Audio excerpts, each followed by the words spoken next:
Is the Abrahamic God actually the devil? Hi, I'm Jenny, and this is Jen's Little Corner.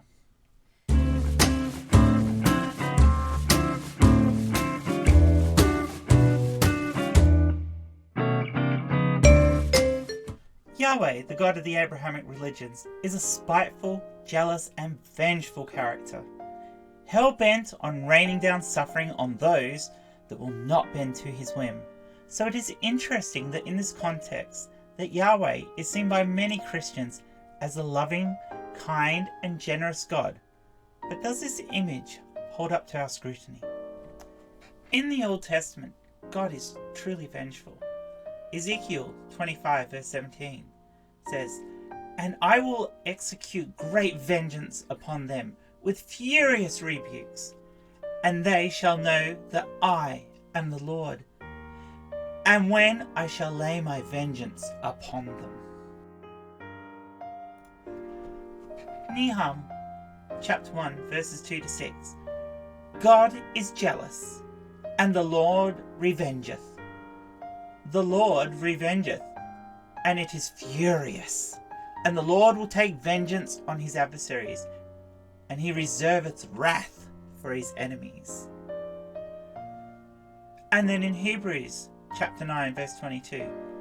And almost all things are by the Lord purged with blood, and without shedding of blood is no remission.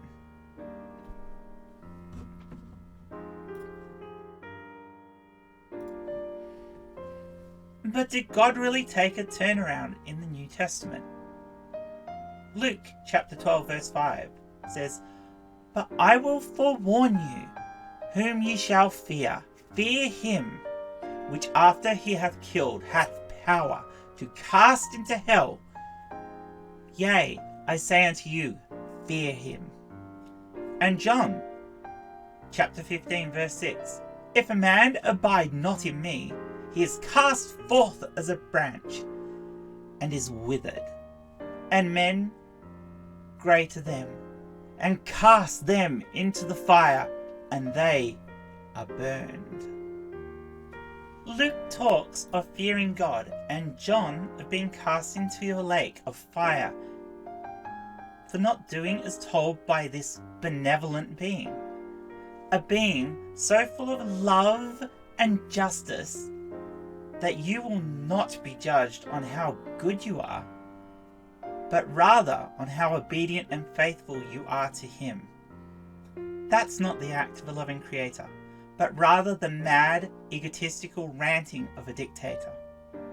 Christianity under this deity isn't a religion of love, but rather one of oppression. This is a faith that when followed to the extreme causes bigotry and hatred. Sure, there are Christians in our world with love, understanding, and caring, but they have these traits in spite of their God and holy book, not because of it. Yes, the Bible has love thy neighbour in it, but it also has laws that would stone a child for being stubborn or rebellious. Deuteronomy 21 verses 18 to 21. "If someone has a stubborn and rebellious son who does not obey his father and mother, and will not listen to them when they disciple him, his father and mother shall take hold of him and bring him to the elders at the gate of his town. They shall say to the elders, 'This son of ours is stubborn and rebellious. He will not obey us. He is a glutton and a drunkard.' Then all the men of this town are to stone him to death. You must purge all the evil from among you. All Israel will be fearful and afraid." Now, where did this glutton and drunkard come from? Are parents being told to make up allegations just to get rid of their children? I put it to you that Yahweh, the God of Abraham, is and was a spiteful, vengeful, and jealous demon. And as such, aren't we lucky that he is also fictional? This has been Jen's Little Corner. I'm Jenny. Please leave me a comment down below, and if you like this video, please give me a thumbs up and subscribe. And remember, try not to gag on the selfie stick.